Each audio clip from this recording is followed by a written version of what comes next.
attack to the airsoft and there's a brick from attack to the airsoft. We're going to go over a couple of frequently asked questions, and I'm going to start it off with what type of BBs to use. Now, there's a brick over here. He uses .25s for his tri-tag. His .28's my bad. Let's keep on going. Anyways, his shoots around 400 with .2s, right? 14, something like that. So he's got to use a higher gram BBs to keep his FPS down at field regulations such as ours, because I think ours can only go up to 400. And if you're using a gun like mine, I only use .2s and mine clocks in at 350, and with .28s his clocks in around the same thing. So yeah, Braxton, you got some money. If you're gonna play airsoft, you're gonna need to save up your money. It's expensive, too expensive. But if you're gonna buy gear, you need to buy high-end gear, because if you're gonna buy low-end gear, you're gonna be constantly repurchasing it because it's gonna break. Yeah. I'll go over entry-level guns. If you're just starting out, like you said, you want to save up a little bit of money and you just want to get out there and play, I'd save up about $120 is about the gun I got mine. The price I got my gun for. It's $120. It's an AK M4. It's entry level. I put a Tybo barrel and a bucking in there and everything, but it's pretty good. And for the $120, it was really worth it. I got it on sale. It was $150, I think. But yeah, it's really worth it. I heard a lot of good things about the combat machine from G&G.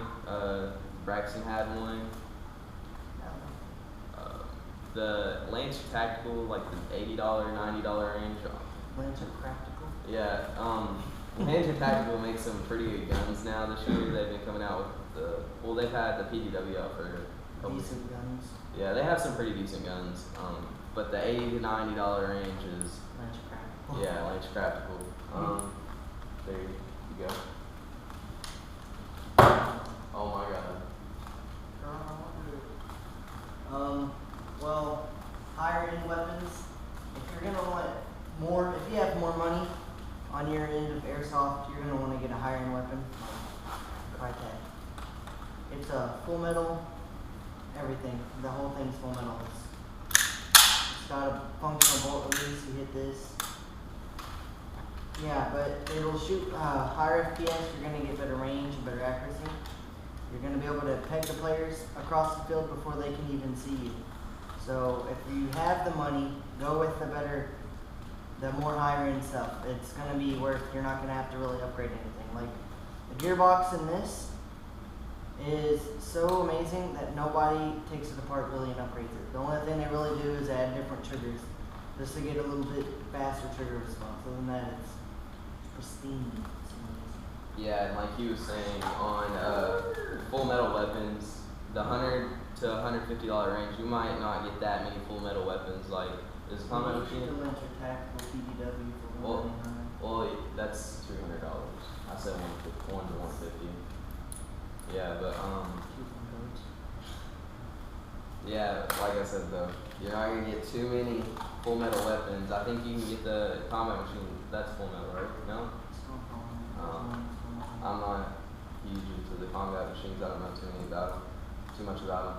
But I'm gonna go over what to bring to an airsoft game. The most important thing is definitely iPro, which he's gonna go over later.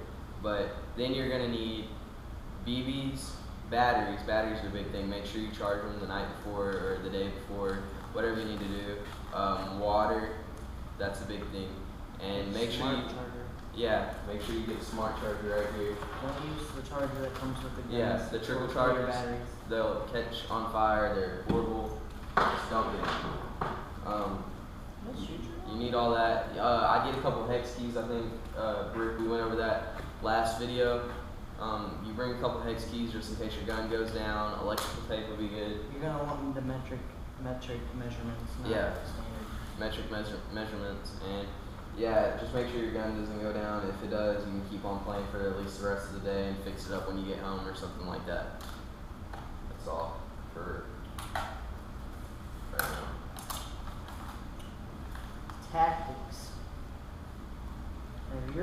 airsoft, it is best to learn to use both hands to control your firearm. To be able to take mags out with your left and right hands, you gotta be ambidextrous when you're using your gun, or you're gonna be sloppy on the field. Because there's times when you're gonna have to go around corners, and if you're sticking your whole body out to aim as a left-handed person, then you're gonna get shot in the face. Yeah, that's happened to me a couple times because I'm dominant left-handed, but you know I'm kind of getting used to everything. I think the Crytek, the Crytek's ambidextrous everything, right? Everything's magnets. Everything with magnets. Yeah, so that's a little bit better. I do kind of wish the fire selector was on the right side, but I got used to this. It's pretty comfortable now, but yeah, definitely if you're a left-handed person or a right-handed dominant, you're gonna have a little bit less advantage over the ambidextrous players because they can just pop corners like him. He can pop corners easily on both sides, while it'll take me a little bit harder to, like a little bit longer to aim. Maybe that split second's gonna change the outcome of that firefight right there. So, yeah, I'm gonna go over orange tips. Orange tips are a big thing if you're just doing backyard airsoft or something like that. You know, a lot of people there remove them and get flash hiders, mock suppressors, barrel extensions are cool too. The black ones. Yeah. Yeah. But you know, backyard airsoft, I would just keep mine orange tip because really, like we ran into problems where people think these are real weapons and stuff like that, and you don't want that if you're just going out there. If you're just going out there to play airsoft with your friends or something like that, you don't want to have to deal with all the stupid stuff. But yeah, orange tips are a big deal in airsoft.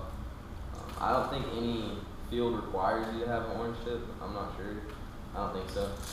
But I know if you go shop at Airsoft GI like he did, he was looking into buying what was it? A mock suppressor.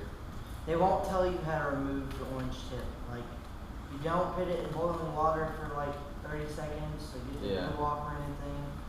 Yeah. I don't know, you didn't hear it from me. Yeah, they won't tell you how to take off the orange tip, but they'll sell suppressors that once you take off the orange tip, you can put that on, which doesn't really make sense, but I kind of understand it from a legal point of view. Not all guns come with threaded barrels, so if you take off the orange tip and your gun's a lower end gun, you're probably going to end up having to buy a whole new outer barrel set. And make sure, if you're buying a suppressor with your weapon and you have a threaded weapon, make sure if it's positive or negative. That's a big deal. Yeah. So, yeah. You got a couple more, I think. Upgrade. Yeah, upgrade. Upgrading. So, you're wanting to up your FPS, your rate of fire, and your grouping from large distances. You're going to need to get a a new hop-up. I would go with the ProWin, the CNC aluminum one. It's better air seal because it's just one chunk of metal. Is it the Prometheus pretty good too? ProWin is not. Prometheus is a type. I'm a dude. I think they make a hop-up too.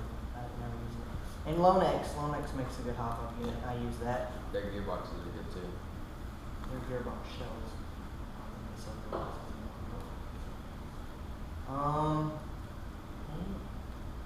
Oh yeah, you're gonna want to get Type 4 barrels like Prometheus, Modify, Angel Custom. The ones that are better, are gonna be more higher end. There's gonna be the stainless steel ones, and then there's black. I believe there's a carbon fiber one that someone makes. I don't know if they sell it. It looks carbon fiber. It's nice. Cool. Yeah, I only saw one. It's called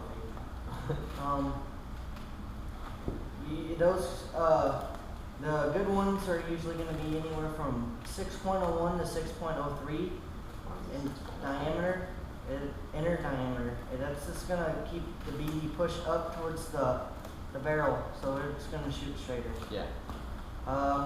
You're also the bucking and nub. The nub is what pushes the BB down to cause backspin, so it'll go up, you can hit people farther away. And the bucking is what keeps air. It will create an air seal, so your gun's going to be shooting harder. Can I say something about the bucking? No, you can't. Yes. Okay. Well, my gun had a problem with its bucking. I think it had a small tear in it, right? Oh yeah, we took it apart and the whole nub and everything was broken. Yeah. We fixed it though. My gun, we put a Mad Bull bucking in there because. Was it Mad? I don't know if it was Mad. I think we were wrong. I think we put the KW8 AEG bucking in it because it Oh was yeah, like your that's what hot we did. Yeah. My hop up is exactly like the KWA hop up. I don't know. It is a KW8. It is. Yeah. It was just a little off. We had to dremel. Yeah. A little bit. Yeah. So the thing about bucking is I think if you have a bad one, your magazine will feed 2 at a time. Let's say if I'm shooting semi. It's not necessarily because it's a bad one. If it's ripped, the air is not going to be as tight. Yeah. And that's just a magazine feeding 2 at a time. That 2 at a is. time because it was torn, so a piece was hanging down and it was causing the BB to stop and then 2 would shoot out because the next one would be in place properly. And just like both of them out. I'm still learning on this internal stuff. He does all my internal work, so yeah. Well, more on that. If you can afford it, go take your gun to like a tech, like Airsoft GI's techs in their stores. I know they offer tech service. I've seen them do it, and I've heard that they're really great. I don't know about e-bike. I just don't like e-bike's customer service because I had a gun. It was the Colt M4. I got it for like $60 on eBay. My first gun, no big deal. Guy said it was broken. He put the motor in upside down. It was pretty funny. I fixed it in about 3 seconds. So I'm using it, and during the winter, it was too cold outside. I poured liquid onto my gearbox by accident. I didn't think twice before I took it outside to play, and it froze. And the gearbox cracked. So I bought a new Matrix gearbox that cost me $120 from e-bike. They sent it to me. I'm not kidding you. I wish I recorded it in a box similar to a donut box. No padding, nothing, and it broke. And they did not want to let me return it because I had opened it. I know that voids warranty, but me being able to work on my guns and stuff, I knew what was wrong. The trigger contacts were all broken and everything, so I was kind of upset. Are you one over Over. here? Gear. Yeah, I said you better go high. Oh, Well, with gear, I run a tag helmet, as you guys saw in the other video. I just like this because you got more options. You can mount GoPros. You could put light systems on your head and lasers. You'd be like Alien versus Predator right there. Glow sticks for days. And you get extra spot for patches and stuff. Also, a big thing is we saw I don't know if you've seen the video where the operation with Desert Fox. Oh yeah, where the guy tripped and broke his head open. No, not that. Where they were doing a prisoner trade-off thing. Yeah, and the he guy fell ran, and everybody yeah, ran and he ripped his ear off. No, he cracked his skull open. No, he ripped his ear too. Oh, I saw him right. His whole head was all bloody. I think his head was bloody too, but I know that he ripped his ear, and now everybody's saying that every time they see him, he's always wearing a tack helmet, so it's good. Yeah, it's just good to get a tack helmet. If you have the money, get a real one, a real tactical helmet. Like Wendy's makes a nice one. That's my chin strap. It's not broken. Yeah, it's just good though. But if you do get one, because there's a lot of thieves. There's a lot of thieves there, so I'll put your name on it. Yeah. And you'll be able to tell if they rip it off. It's loud and obnoxious. Yeah. So, oh yeah. And a sidearm. You don't need it, but it's nice to have because then you could use this in CQB if your gun's not CQB legal. You can pull out your trusty Elite Force 1911. Yeah.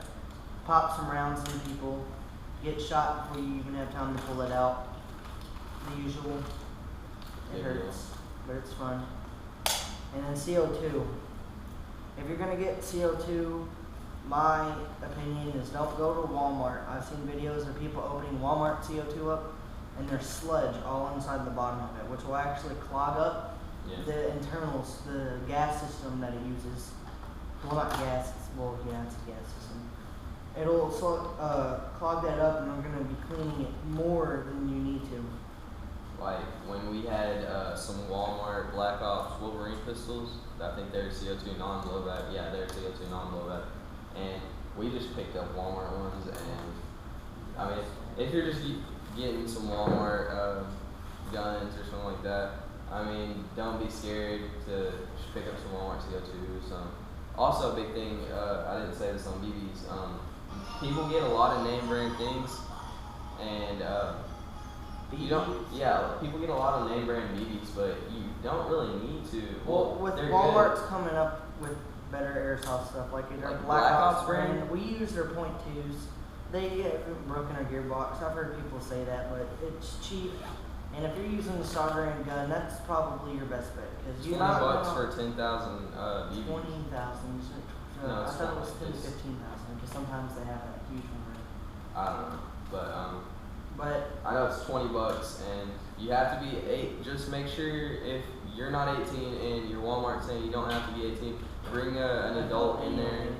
Just make sure, because we were going to a game a couple Saturdays ago, and we had to deal with this where you can be 16 by contained CO2 that you can make a bomb with, but you have to be 18 to buy plastic BBs, which doesn't really make sense to us. But we're just gonna, from now on, if we're gonna go to Walmart, we're just gonna make sure we have somebody that's 18 years of age, like he's about to be. So yeah, I'm gonna go over the rules of airsoft fields and stuff like that. Main rules are you have to have eye pro if you're going to go play an airsoft field. You make sure that you might not need mesh. A lot of people don't like mesh because BBs will break, and they could break and come into your eye, or like if a BB ricochets onto a piece of plywood or something like that, splinters can come through there and come through your eye. That's a big thing with mesh that a lot of people go over. Oh, yeah. So I'm just gonna go over this really quickly. They have bang bang rules at a lot of fields, not our field. There's a 10-foot bang bang rule, I think, in most fields. barrel, bang, bang. Yeah, barrel, surrender. If you walk up on somebody, I'm gonna use my pistol. A pistol that has no minimum engagement.